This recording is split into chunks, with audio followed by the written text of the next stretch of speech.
안녕하세요. 문정주 인사드립니다. 오늘은 제가 독후감을 하나 말씀드리려고 그래요. 이 꿈 나를 이끌다 이런 제목인데요. 이 책을 제가 어디서 구했냐면 이 목포에 무소속으로 국회의원에 출마하신 분이 쓴 책인데, 이 양반은 아주 문학적인 소질도 상당히 뛰어난 것 같고 책을 굉장히 잘 쓰신 것 같아요. 그리고 내용 자체가 과장되거나 이렇게 허황된 내용이 아니고 진솔한 자기 가족을 소개하는 것과 동시에 시대의 아픔을 간직한 그런 내용으로서 아주 모범된 좋은 가정에서 자라가지고 그 국회까지 이제 가서 많은 활동을 하신 그런 내용들이더라고요. 그래서 흔히 국회의원이나 이 정치하는 사람들 글을 읽어보면 되게 과장돼 가지고 허황된 내용들이 많이 있는데, 제가 담담하게 느낀 것은 참 진솔하고 정직한 국회의원 같다, 이런 느낌을 받았습니다. 그 중에서 제가 감명 깊었던 게 김장환 목사님하고 굉장히 친하다. 근데 제가 김장환 목사님을 한 번도 만나본 사실이 없는데 그 양반에 대해서 저도 깊은 감명을 가지고 있습니다. 왜 그러냐면 15, 16세 때 전쟁 고아로서 수원 K-10 비행장인가요? 거기가 옛날에 미 공군 합동 비행장이었는데 지금도 그런가 모르겠네요. 그 비행장 근처에서 옛날에 우리 어렸을 때는 그렇게 나이 어린 사람들이 1년에 쌀 한 가마니, 요즘 얘기로 오면 많아봐야 20만 원, 한 15만 원 정도 받고 1년 동안 머슴살이 하는 거죠. 근데 김장원 목사님이 그 당시에 15, 16세 때 살았던 것 같아요. 제가 왜 그분 말씀을 드리려고 하냐면, 이분이 동네 또래 아이들하고 나무를 하러 산을 갔는데, 저도 어려서 그 나무로 많이 다녔거든요. 그런 동네 머슴 사는 사람들하고 같이 다녔어요. 머슴 사는 사람들보다도 더 비참한 삶을 살았어요. 근데 그 머슴 사는 사람들하고 나무를 해가지고 오다 보니까 미군들이 야외에 나와가지고, 미제라면 옛날에 많이 있죠. 시리쇼니 굉장히 맛있는 그런 과자들이 많이 있는데, 이런 거고 양주를 갖다 놓고 막 술 마시고 놀다가 신발 다 벗고 잔디밭에서 한 5, 6명이 막 댄싱을 하고 춤을 추고 막 신나게 놀더라고 그러는 거예요. 고아 출신들이 되게 그런 데 박습니다. 그 사람들이 먹다 퍼트려는 그 벌판에다 펴는 그 내용을 보니까 아주 정말 보기 드문 그런 맛있는 과자류나 이런 게 많이 있었던 것 같아요. 저 사람들이 이것을 실컷 먹고 남은 걸 것이다. 그러니까 우리가 가서 먹자. 그런데 옛날에는 우리가 워낙 배고프고 굶고 그렇게 살았기 때문에 그런 사람들이 많이 있었어요. 먹다가 못 먹게 하면 그냥 오면 되니까, 훔치는 거 아니니까. 그래가지고 한 너댓 명이 가가지고 그 미군들이 먹다 남은 시리쇼인 이런 거를 그냥 신나게 먹은 거예요. 미군들은 그냥 보고 놔둔 거예요. 왜 그러냐면 자기들이 이미 실컷 먹고 내버리는 건데 걔들이 와서 주워 먹으면 좋은 거죠. 그러니까 그냥 놔둔 거로 그렇게 보이는데, 그것을 한참 주워 먹다가 그 중에서도 여러 사람들이 있게 마련이에요. 좋은 놈도 있고 나쁜 놈도 있고 청소년이라고 해도. 그런데 그 청소년 중에 한 놈이 머리가 좀 돌아가는 사람인 것 같아요. 그 미군들이 군화를 벗어놓았는데 그게 흙투성이가 돼가지고 그 군화가 작업하다 왔는지 그렇더래요. 그런데 미군들이 거기서 노는 것은 무슨 운동화 같은 걸 신고 가지고 그 군화를 벗어서 그냥 널브러 놓고 놀았던 것 같아요. 하나가, 야, 우리 미군들 군화 이거 가지고 와서 시장에서 팔면 이거 돈 많이 받는다. 이거 가져가자. 그러더라는 거예요.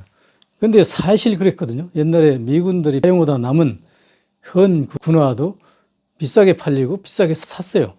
그래서 저도 옛날에 미군 군화를 신고 다녔던 기억이 나는데, 그걸 이제 군화를 애들이 걷어가지고 그걸 가지고 가려고 그러는데 이 김장환이라는 소년이 못하게 한 거예요.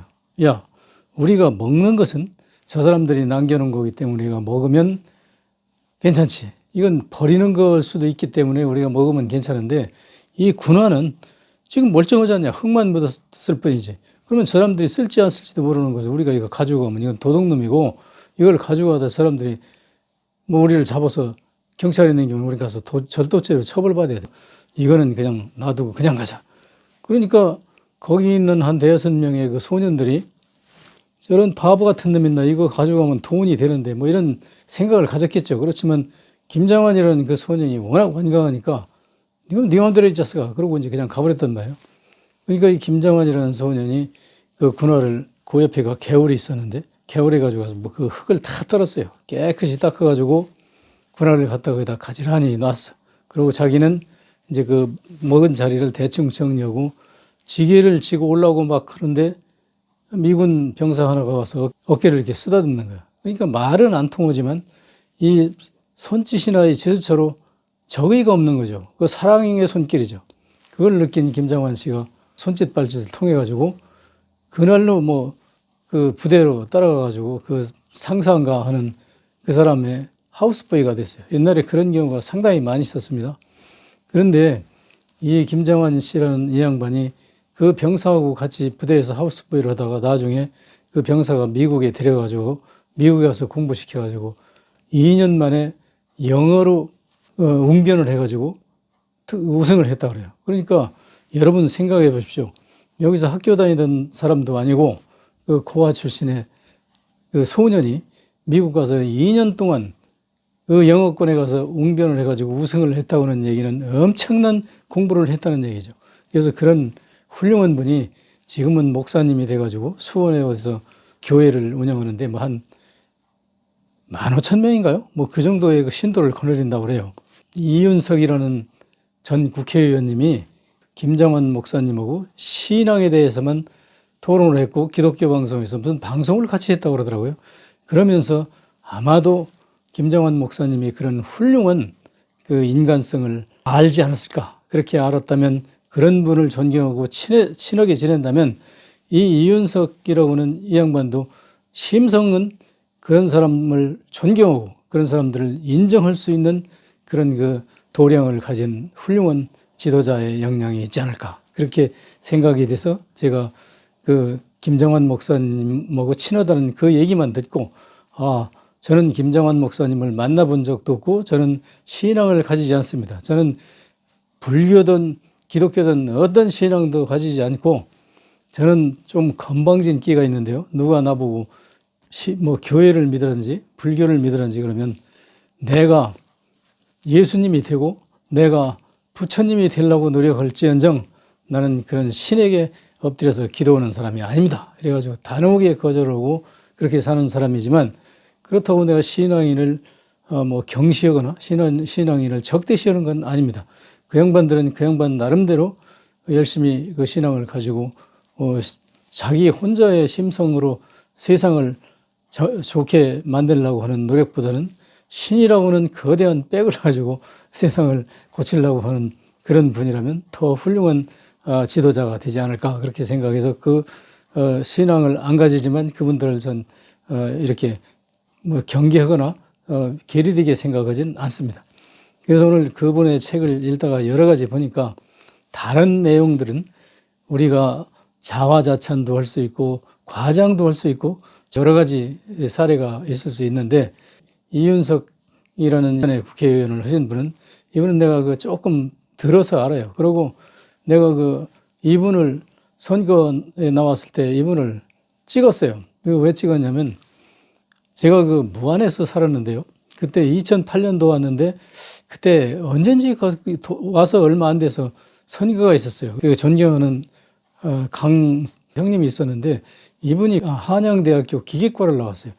그 지역에서 유지 행세를 하는데 그분하고 나하고 유일하게 대화가 되는 거예요. 그래서 내가 그분을 상당히 좋아했는데 마침 그분의 트럭을 타고 어디 시내에서 들어오다 보니까 어떤 사람이 차를 세워요. 나중에 보니까 그 동네 유지야. 근데 처음에 그때 이사 와서 내가 얼마 안 됐을 텐데 그분이 차를 이렇게 들여다보더니 주춤주춤하니까 그분이 뭔데 왜 그래 왜 괜찮아 이 사람은 내 동생 같은 사람이니까 이 사람은 상관하지 말고 얘기해봐 그러니까 그게 아니고요. 저 선거에 어쩌고 하더니 5만 원짜리를 2장을 딱 꺼내서 주더라고요. 두 분이 계시니까 어쩌고 이러면서 느낌은 둘이 탔으니까 5만 원씩 드릴 테니까 이거 가지고 식사나 하라는 뭐 그런 얘기를 10만 원을 준 거예요. 5만 원짜리 2장을 주더라고. 그래서 난 속으로 이 형님 따라다니다 오늘 횡재했네. 5만 원을 그냥 벌게 생겼네. 이렇게 생각을 했는데 그 형님이 10만 원을 받아서 서주머니에다 딱 넣더니 나한테는 뭐 이런 반구 얘기가 없어.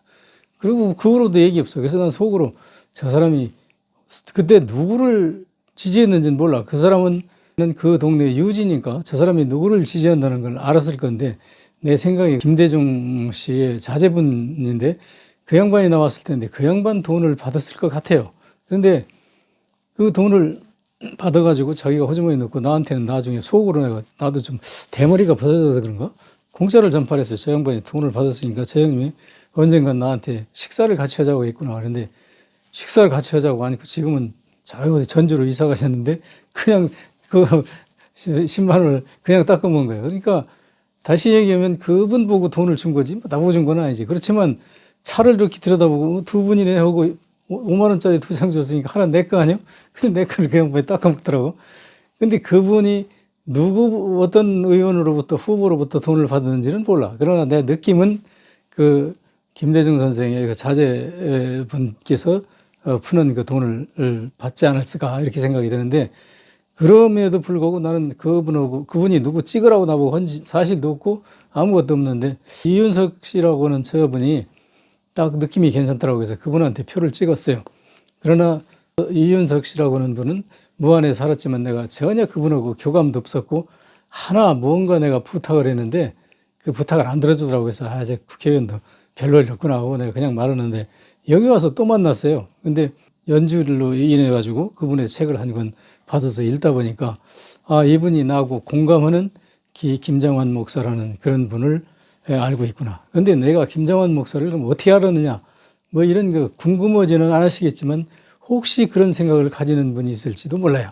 그래서 내가 그 하나 말씀드린다면 나는 그 임종덕 씨라는 분을 굉장히 인정해요. 존경하는데 이 양반이 지금 현재는 미국에서 무슨 기독교 장로인가 뭐라는데 지금 그 기독교 활동하는 거고 임종덕 선생의 젊은 시절에 그 용감한 패기하고는 매칭이 안 돼. 그래서 난 그 양반 별로 인정 안 하는데 그 임종덕 선생이라는 분을 내가 좀 알아요. 근데 그분이 어떤 분이냐면 중국 분변에서 자기 아버지 임성규 씨라는 분하고 자기 어머니하고 이렇게 단란하게 살았는데 물론 여동생도 있고 그러죠. 근데 누나도 있었고 그런데 이분이 연변에서 12살까지 살았는데 11살부터 12살까지 그때 살았는데 그때 그 연변에 외국인 선교사들이 많이 왔었다고 그래요. 그 사람들이 선교로 오면서 아이들한테 환심을 살려고 뭐 먹을 거 과자 같은 것도 주고 그래서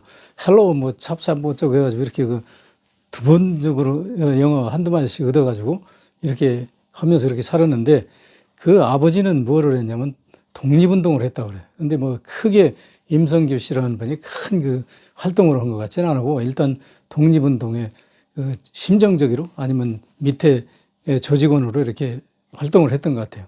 그래서 해방되자마자 그 우리나라에 내려와가지고 임종덕 선생의 어머니는 무슨 여자고등학교 선생을 하고 임성규 씨는 이제 해방됐으니까 무슨 정치 운동도 하고 반일 운동도 하고 이랬겠죠. 그랬는데 이 양반이 12살 되던 해에 6.25 전쟁이 난 거야. 중학교를 들어갔는데 중고등학교가 같이 있는데 거기서 뭐를 했냐면 6.25 일어나고 나서 우리 젊은 청년들을 잡아다가 인민군들이 임시 훈련을 시켜가지고 인민군으로 편입시켜가지고 노무자 비슷하게 해가지고 그런데 의열 청년이 우리 대한민국 중고등학교에서 인민군들 숙소로 이용하면서 청청년들을 잡아다가 강제로 인민군 교육을 시켜가지고 인민군 노무자로 보낸다고 하는 데 대해서 분노를 느껴가지고 이 양반이 임종덕 선생이 그때 12살인가 먹었을 텐데 이 양반도 보고 휘발유를 통에다 담아주면서 이거 가지고 가서 거기다 뿌리고 너는 학생이니까 의심받을까 아니지 않냐. 이게 가서 그 불을 질러라 그래가지고 임종덕 선생이 거기 학교에다 가서 불을 질렀다 그래요. 그 휘발유 뿌리고. 그러고 나서 이 양반이 집으로 도망와가지고 막 누가 쫓아오나 겁도 학교가 불타니까 그 보통 겁나는 게 아니잖아요. 그래서 자기 집이 그 서대문 어디인데 그 자기 집 앞에 미루나무가 하나 있는데 굉장히 많이 올라가서 잎이 막 우거졌다 그래요. 한여름이니까. 그래가지고 누가 쫓아나 보려고 그 미루나무 위에 올라가서 가지에 숨어가지고 막 두리번이 그러고 이제 밑을 보고 있는 거예요. 그런데 한참 있으니까 진짜 인민군들 한 4명인가 5명이 총 메고 막 자기 집으로 오는 거예요. 지금 미루나무 가지에 숨어가지고 그냥 발발발 떨고 있는데 한참 있으니까 그 밑에 아연 의원인가 무슨 그 의원 하는 원장 선생님하고 그 밑에 무슨 장롱가 하는 분하고 무슨 학교 교장 선생님하고 한 5명을 끌고 와가지고 여동생들은 그 바닥에서 노는데 임정덕 선생이 나무 위에 있는지도 모르죠. 걔들이 나와 놀고 있는데 야 니들 이리 와 보더니 걔들 어린 그 여학생들 머리에다가 총을 갖다 대놓고 네 아버지 어머니 어디 있어? 대라고 그러니까 얘들이 막 부들부들 떨다가 지하실에 그 뭐 창고 같은 데가 숨어 있다고 알려줘가지고 거기 들어가서 저희 아버지하고 어머니하고 그 자기들이 끌고 온 사람들하고 5명을 꺼내가지고 자기 집 뒤에다 갖다 세워놓고 쏘아서 죽이고 집에 있던 그 장작개비들을 모아가지고 가지고 온 휘발유를 뿌리고 그 5명 시신을 거기서 다 불태웠다 그래. 임종덕 선생은 저 중학교인가 거기 불러온 것 때문에 인민군들이 왔다고 생각하는데 그때 와서 인민재판 형식을 취해가지고 너희들은 반인민 활동을 했고 북한에 협조 안 했으니 너희들을 사형시킨다고 해가지고 그걸 낭독하고 인민재판 형식을 취해서 그렇게 하고 나서 죽이는 걸 보고 저 사람들이 나를 그 방화범으로 찾아온 건 아니구나. 이걸 이제 느끼긴 했는데 자기도 알면 죽일 거 아니에요. 근데 그러고서 그런 분들은 가고 나는데 아무도 없는 틈을 타서 이 양반이 내려와가지고 마당에 가서 자기 애들이 막 새파랗게 질려가지고 동생하고 누나하고 부들부들 떨고 있는데 그냥 갈 데도 없지만 너희들은 지금 뒷문으로 해서 무조건 도망가라. 어디로 갈지는 나도 몰라. 그러니까 빨리 도망가는 게 살 길이니까 도망가라. 그래가지고 내보내고 임종덕 선생은 거기서부터 뛰기 시작해가지고 그냥 계속 뛰어서 어디 뛰다 걷다 해가지고 어디까지 왔냐면 지금의 한양대학교 앞에 가면 지금은 이제 아파트 다 지어서 별로 그렇지 않은데 제가 서울 올라왔을 때만 해도 거긴 논이었어요. 그 한양대학교 있는 데가 전부 서울 그 분뇨 퍼다가 구덩이 파놓고 거기다 이렇게 메꾸고 이제 그러는 데인데 거기 가면 그 분뇨를 서울서 퍼다가 그 구덩이 파고 거기다 부어놔. 그러면 그 밑에 논에서 농사 짓는 사람들이 그 분뇨를 퍼다가 거름을 줘요. 뭐를 했냐면 그 당시 미나리깡을 했어요. 이게 미나리깡을 하는 데다가 분뇨를 주니까 그 미나리가 엄청나게 자라죠. 근데 서울 시내 사람들은 그렇게 잘 자란 미나리를 좋다고 먹는 거야. 왜냐면 시시한 건 뭐 싸구려 같은 거 잘 안 먹잖아요. 이렇게 막 웃자라가지고 미나리가 그냥 막 이렇게 한 키자람 자란 놈을 잘라가지고 잘 먹는 거죠. 근데 그 미나리깡 있는 데까지 오니까 얻어가지고 임정덕 선생이 누가 보면 잡아갈 것 같으니까 자기도 죽일 것 같으니까 그 미나리깡에 들어가서 그 밑에는 물이 짝짝하니까 앉을 수도 없잖아. 그러니까 가서 이렇게 쪼그리고 그 미나리가 웃자라니 거기서 밤새 세웠다는 거예요. 여름이니까 아래 바지도 이제 반바지 같은 거 입었죠. 아침에 일어나니까 다리가 안 일어나지는 거예요. 왜냐하면 밤새 쪼그리고 앉았으니까. 그래서 굉장히 악을 쓰다시피 해가지고 일어나가지고 이렇게 다리를 걸으려고 보니까 뭐 터덜터덜한 대로 막 근질근질해. 그래서 이렇게 보니까 이 다리의 양쪽에 막 이 무릎 있는 데까지 미나리깡에 있는 그 거머리들이 막 기어올라가지고 너덜너덜 붙었는데 거머리 한 마리가 보통 이 손가락만 시각이 커가지고 이놈이 피를 잔뜩 먹어가지고 너덜너덜 하더라는 거예요. 그러니까 이제 가렵기도 하고 그래서 그걸 하나하나 떼어내는데 임종덕 선생은 거머리를 그때 처음 봤는데도 불구하고 이 거머리가 징그럽다는 생각이 없다는 거예요. 왜냐하면 당장 내 피 빨아먹으니까 떼어내야 된다는 그 생각밖에 없어가지고 그걸 다 떼어내고 그냥 걸어서 거기서 어디까지 왔냐면 천호동 건너가는 광진교가 옛날에 있었는데 여러분은 잘 모실 거예요. 나는 서울 처음 갔을 때 그 광진교 다리를 봤어요. 근데 내가 그 다리를 건너진 못하고 내가 갔을 때는 6.25 때 전쟁을 해가지고 그 다리가 끊어져서 반쯤 잘려진 태로 그냥 있고 저걸 배로 그 건너가더라고. 그 광진교 다리 있는 데 가니까 다리가 이제 잘려졌는데 거기서 인민군들이 지키고 있더라는 거예요. 그래서 인민군들이 이제 그 당시 다리가 없으니까 사람들이 배로 건너 다니는데 그 광진교 밑에 가니까 서울 시내 와서 뭐 미나리도 팔고 예를 들어서 무슨 고추도 팔고 마늘도 팔고 지금 말이죠. 강남 일대 그 천호동까지 옛날에는 전부 다 그 오이, 가지 무슨 배추 뭐 그 야채밭이었어요. 그러니까 그것들을 사람들이 뜯어가지고 아침마다 와서 서울에서 파는 거야. 그 서울 노상에 앉아가지고. 그런 어떤 할머니 하나가 있는데 임정덕 선생은 키가 작아요.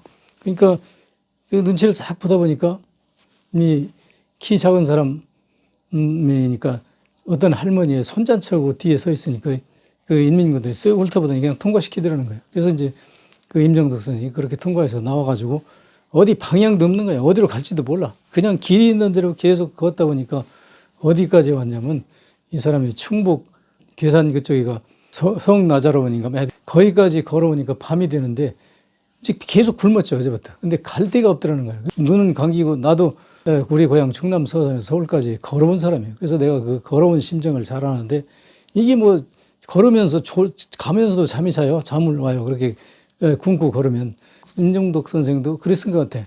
그래가지고 거기 가다 보니까 뭐가 있냐면 그때 가을쯤 됐는데 이 원두막이 이제 다 끝난 그 빈 원두막이 있더라는 얘기예요. 그래서 빈 원두막에 올라가서 그냥 피곤하니까 쓰러져서 잤는데 그 다음날 아침에 어떤 노인이 와서 너 여기서 왜 자냐고 그래서 난 서울서 고아돼가지고 부모도 없고 그래서 그냥 무작정 여기까지 왔다 그러니까 그 할아버지가 불쌍해가지고 뭐 누룽지 이런 거 먹을 걸 갖다 주더라고 그래요. 그래서 그걸 먹고 나니까 그 할아버지가 그 밭에서 뭘 일을 하더래. 그래서 임정덕이도 내려가서 그 할아버지 일을 도와주니까 그 할아버지가 걔가 불쌍하니까 그 원두막에서 자는 무슨 이불도 갖다 주고 거기서 이제 그렇게 자고 있다가 결국은 얼마 있으니까 미군들이 9.28 그때죠. 9.28 서울 수복군으로 인천에서도 오르지만 중부지방에서도 가고 그래요. 전 사방에서 이제 가는데 계산에 와서 미군들이 한 일주일 있었는데 그동안에 임정덕은 옛날에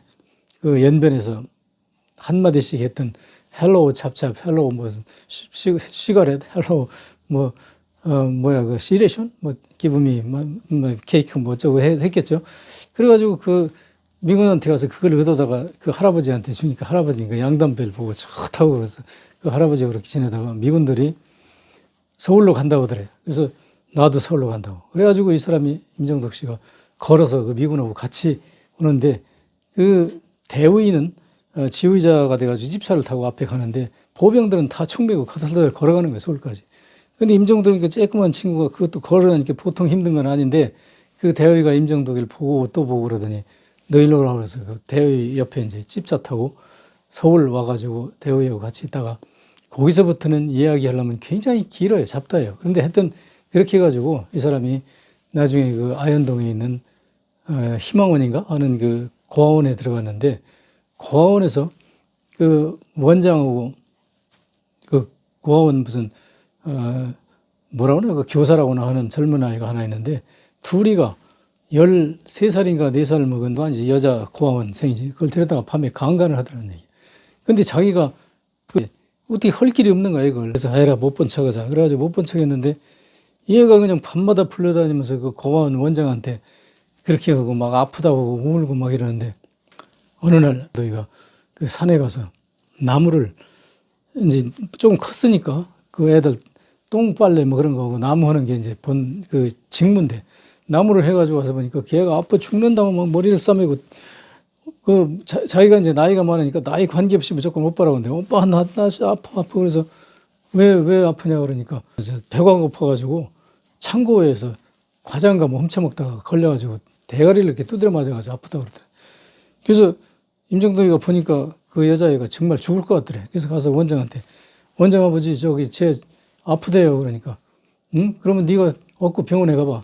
의원이 하나 있는데 거기다 가면 무조건 치료하고 한 달 되면 그 치료비를 의원에서 이제 계산한대 이 원장이. 그래가지고 기회를 얻고 의원한테 가니까 의원이 이렇게 보더니 머리를 심하게 맞아서 이런 데가 막 부끄러운데 머리가 아프다고 그러니까 여기서는 안 된다고 적십자병원으로 가라고 그러더래. 그래서 얘를 얻고 적십자병원으로 이제 향하고 있는데 가다가 얘가 벼랑간 업은 상태에서 축 늘어지더래. 그래서 교회 영란이라고 그러는데 영란하고 부르니까 이미 죽었어. 그래서 걔를 얻고 어린 마음에 무조건 파출소로 간 거야. 파출소 신경이 수시로 고아원에 온대. 왜냐면 그 고아원이라는 데가 옛날에 전부 미군들이 갖다 주는 물건을 가지고 오면 애들 전부 저 한입 비키고 나와서 한 보따리씩 주면 그걸 사진 찍고 미군들이 들어가면 그걸 다 뺏는데요. 그거 못다 빠지고. 그래서 창고에다가 넣었다가 그걸 그 장갑꾼들한테 팔아먹는 거예요. 고아원들한테 주는 게 아니라.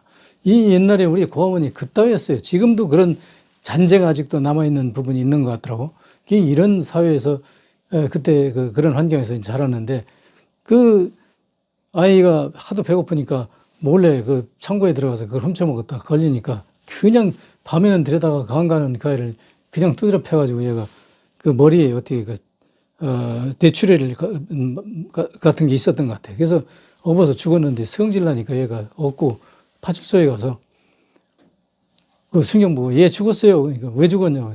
우리 원장 아저씨가 때려서 죽었어요. 그러니까 파출소 순경이 뭐야 나 빨리 얻고 가 이 새끼 하고 막 두드려 패가지고 애를 얻고 원장 있는데 왔다는 얘기야. 원장은 보고 얘 죽었어요. 그러니까 죽었어? 그러면 저 꽹이 줄 테니까 뒤에다가 산에 갖다 묻어. 그래서 그 임정덕이가 팍 울어가면서 그 산에 가서 그걸 파가지고 구덩이를 파가지고 애를 묻었다는 거야. 그러고 나와서 집에 오는데 그 자기가 가서 우리 원장이 때려 죽였다고 하던 바로 그 순경이 그 공항원에 와서 뭘 원장하고 얘기를 하더니 이렇게 오다 보니 산에서 묻고 내려오다 보니까 걱정하지 마세요. 걱정하지 마세요. 막 이러고 하고 원장은 예, 잘 좀 봐주세요. 그러니까 걱정하지 마세요. 이러고 가더라는 얘기예요. 그걸 보니까 이 임정덕이가 이게 그냥 피가 거꾸로 도는 거예요. 저건 분명히 그 때려 죽인 것 때문에 경찰이 와서 뭔 조사를 했을 건데 뭐 돈을 주는지 뭘 주는지 경찰 놈은 기분 좋게 뭐 이러고 가는 걸 그걸 보니까 이게 그냥 우라가 터져서 못 견디겠는 거예요. 내려가니까 그 원장이 내려오자마자 막 후드려 패는 거예요. 왜 패냐면 이 새끼야 너 뭐 영란히 때려 죽였다고 파출소에 가서 일렀다며 이 나쁜 놈의 새끼 어디서부터 그러냐고 왜 막 두드려 패는데 그냥 겁을 주려고 패는 게 아니라 아주 죽일 자세더래. 그래가지고 그 뭐 선생인가 그 뭐 하여튼 그 직원하고 두 놈이 막 두드려 패는데 가만히 생각하니까 이대로 있었다간 죽겠더래. 그래서 아유 잘못했어요 잠깐요. 그걸 막 비르니까 원장도 때리다가 지가 지쳐가지고 목동이 들고 뭐 이러고 있는데 여름인데 살살 가가지고 그 원장의 불알을 그냥 두 손으로 확 잡고 다리로 그 원장을 뻗팅기면서 막 그냥 죽을 각오로 이제 이거 놓치면 죽는다고 생각하고 그냥 불알 잡고 잡으니까 그 원장이 악소리 나고 바깥으로 뒤로 자빠지더래요.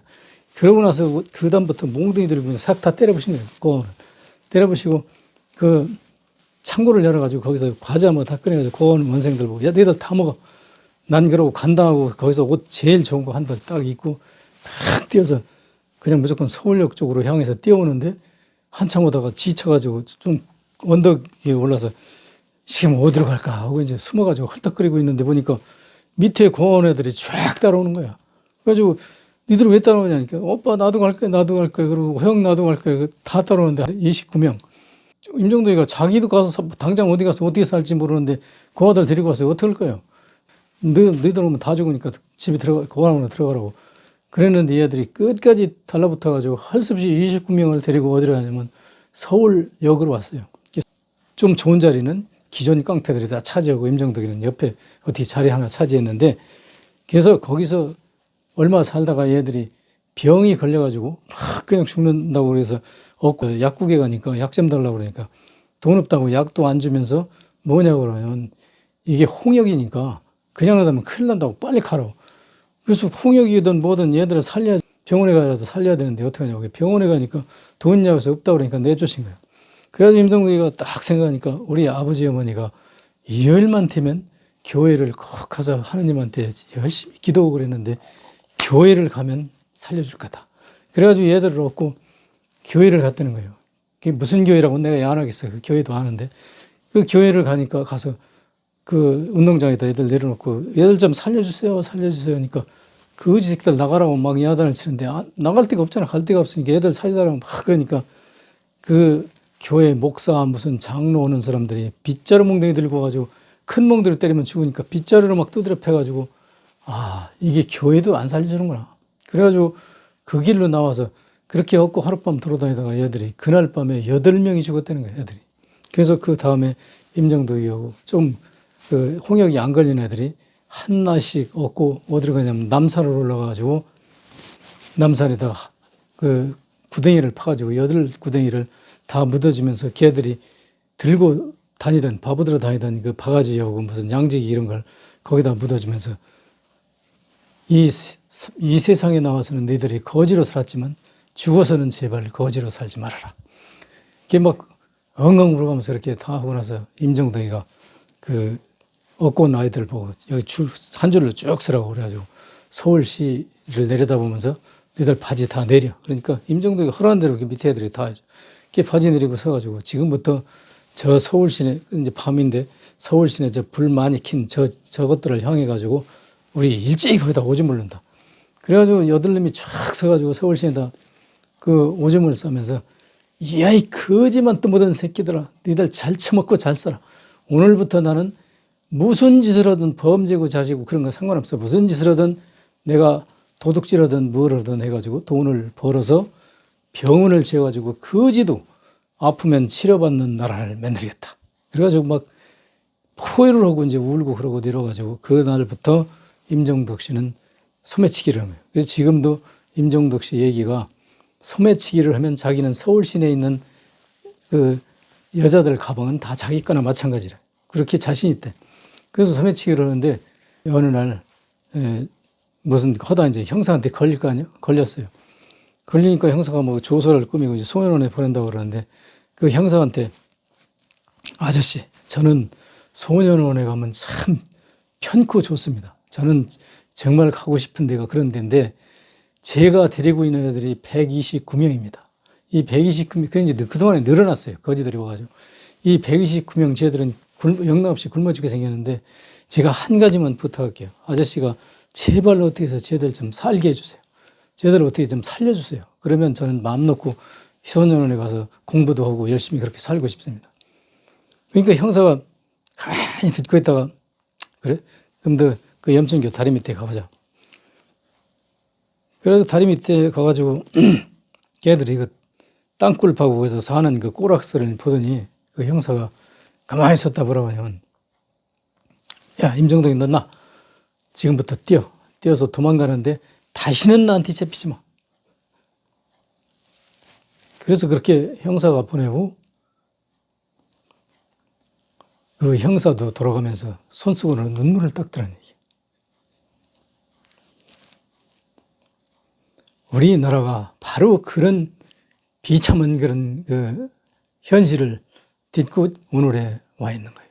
그런데 그래가지고 그 임정덕이가 그 후로 어떻게 했냐면 그 미군 장교가 하나 왔는데 그 장교가 오자마자 헌병들이 탁 그 둘러싸여가지고 그 막 이렇게 무슨 서울역에서 이제 기차를 타고 어디 가려고 무슨 그 행사를 하고 뭐 인사 그런 그 하고 있는 그 상태에서 서서히 기어가가지고 그 미군 장교 트렁크에서 가방을 하나 훔쳤어요. 훔쳐가지고 막 가서 보니까 돈도 하나도 없고 서류만 들고 카메라만 하나 들어있어. 그러니까 거기서 돈 나가는 건 카메라밖에 없으니까 카메라 빼고 가방에 서류 들은 건 갖다 쓰레기통에다 버리고 그대로 가서 카메라를 잡히고 돈을 받아가지고 이제 오늘 기분 좋게 오늘은 이렇게 이제 좀 큰 거 한 날은 아이들한테 풀빵도 사다 주고 그래가지고 이제 걔들이 돈을 모아서 그 비닐봉지에다 담아가지고 모아가지고 진짜 그다음부터는 아픈 애들 있으면 병원에 가서 치료를 이제 했어요. 그런데 그날 이제 좀 큰 돈을 벌었으니까 신나게 이렇게 오는데 형사가 그 자기 풀어준 형사가 딱 온 거예요. 그러니까 너 정덕 이리 와. 네. 너 저기 미군 장교 그 가방 네가 훔쳤지? 너 아니건 막 그렇게 할 놈이 없어. 임정덕이가 예, 제가 훔쳤습니다. 훔쳐다 어떻게 했어? 저기 갖다 저 돈은 하나도 없고 카메라만 있어서 갖다 장물아비한테 맡겨왔습니다. 그 돈 여기 있습니다. 그러니까 그 돈 안 썼지? 예, 지금 막 가지고 오는 중입니다. 알았어. 따라가자. 그래가지고 가가지고 그 장물아비한테 돈 갖다 주고 카메라를 찾아가지고 그 미군 헌병들하고 그 화이트 소장이라고 이제 그 사람이 대한민국에 와 있는 미군 공군 그 총 대장이에요. 이 사람이 모든 그 북폭이나 그 전쟁 지시를 그 사람이 사인 받아야 다 하는 거예요. 그러니까 이 사람이 어디 있었냐면 조선 호텔에서 장기 투수 그런 거예요. 이제 그 당시 뭐 집도 없고 서울시내 어디 있을 만한 데가 치안이 확보된 데가 없으니까 조선 호텔에 있으면서 그런 사람인데 이 사람한테 가면서 그 형사가 얘기를 하는 거야. 너희들 그 거지들 다 데리고 나와서 이렇게 쇼를 하라고. 그래가지고 임정덕이가 이제 수갑차고 거기 와서 그 형사가 막 임정덕이 뜻대로 팰라고 그러면서 저기 카메라를 돌려주고 이제 모르니까 그 거지들이 다 와가지고 hello, help me, my brother, help me, so, pardon me, sorry, 막 이러고 그 서툰 영어로 막 그냥 그거 하면서 엉엉 울으니까 그 화이트 원병들이 이게 왜 그러냐고 그러더라고요. 그래서 이제 이 형사는 걔를 임정덕을 데려다놓고 조서를 받으면서 그래서 이거 훔쳐다 뭐 하려고 그랬어? 그 애들 밥 사주려고 그랬다고. 뭐 이런 얘기를 다 하니까 그걸 이제 통역이 다 통역을 해주니까 화이트 소장이 가만히 보더니 잠깐 얘 사는 데를 한번 가보자고. 그래가지고 거기 그 염천교 밑에를 가서 보더니 그 형사 보고 이건 없었던 걸로 보고 나는 용서하겠다. 그리고 얘를 나한테 인계해라. 그래가지고 그날로 이 화이트 소장의 하우스보이가 돼가지고 조선호텔에서 살고 그 임정덕이가 데리고 있던 그 고아들은 제주도의 미 공군에서 운영하는 고아원에 보내가지고 지금쯤 죽은 사람도 있고 산 사람도 있고 다 잘 됐으리라고 생각을 합니다. 그런데 임정덕이는 그 하우스보이가 돼가지고 그 화이트 소장과 같이 미국으로 들어갔는데 미국에 와서 미국 공군 사관학교를 나왔고 그 후로 이 사람이 막 엄청난 일을 했어요. 그 대통령 안보 담당 그 경호 담당 보좌관을 닉슨부터 시작해가지고 카터까지 네 사람인가 대통령을 모였어요. 이 양반이 굉장히 훌륭한 일을 많이 했고 또 중국이 적의 장막에서 그 벗어나는 닉슨 독트린 때 아주 굉장히 큰 일을 했어요. 그래서 중국의 그 주은내하고 임정덕이하고는 의형제를 맺어가지고 굉장히 돈도 번 사이인데 이 양반에 대해서 이 얘기는 제가 하고 싶잖아요. 왜냐하면 이 양반이 지금은 완전히 교회에 빠져서 하느님 설교로 다니는데 나는 하느님 설교 목적이 아니거든. 이 양반이 이 말씀을 드리는 것은 왜 여러분한테 이 말씀드리냐면 우리가 전쟁이라고 하는 것은 그렇게 무시무지하고 아주 뭐라고 형언할 수 없는 그런 고통을 이야기하고 임종덕이라는 사람은 살아남았으니 다행이지만 그렇게 살아남지 못하고 죽은 사람들은 숱하게 많다는 그 얘기를 말씀드리려고 하는 거고 지금 이 이윤석이라는 이 국회의원 후보는 내가 보니까 그런 사람들하고 인맥을 만든다는 자체는 이 사람 심성이 그런 쪽하고 어떤 맥이 다 있는 사람 같아. 이 사람은 그 경력도 있고 저력도 있어. 이 사람은 내 생각에 이런 분을 자기 국회의원을 뽑는다면 목포가 가일층 발전하지 않을까. 그리고 이 양반은 정말 이 일을 잘하는 사람 같아요. 그리고 내가 이 양반에 대해서 뭐 이렇게 별 인연 없고 한두 번 지나면서 본 사람에 지나지 않지만 아까 여러분한테 소개했던 이 책을 통해서 이 양반이 김장환 목사가 임종덕이하고 친구예요. 왜냐하면 그 얘기하려면 길은데 결국은 임종덕이하고 연관이 돼서 나도 김장환 목사라는 사람을 몰랐는데 임종덕을 통해서 내가 김장환 목사를 아는 거예요. 그렇다고 임종덕 씨를 내가 아는 것도 아니고 그 사람의 전기는 이 우리나라 교회 어디 많이 돌아다녀요. 그래서 거기서 그 사람을 알게 됐고 그 사람이 그 삶을 영위해 온 그 과정이 굉장히 정의롭고 정말 인류의 보탬이 되는 그런 훌륭한 인재였다. 이렇게 생각하면서 이윤석 씨도 생김새도 어쩌면 그 임종덕 씨하고 비슷해요. 그래서 이윤석 씨도 앞으로 우리가 키워주면 큰 일을 할 수 있는 사람이 아닐까 그렇게 생각됩니다. 그리고 여러분한테 또 관련해서 다른 얘기도 하고 싶은 얘기가 있는데 다음에 기회 있으면 하기로 하고 그런 사람들하고 연이 다 있다는 이 자체도 그 사람의 캐릭터, 그 인성에 관한 좋은 장점이 될 것 같고 훌륭한 지도자로 충분히 성장할 수 있는 사람이다. 저렇게 생각을 해서 오늘 여러분한테 말씀드렸습니다. 감사합니다.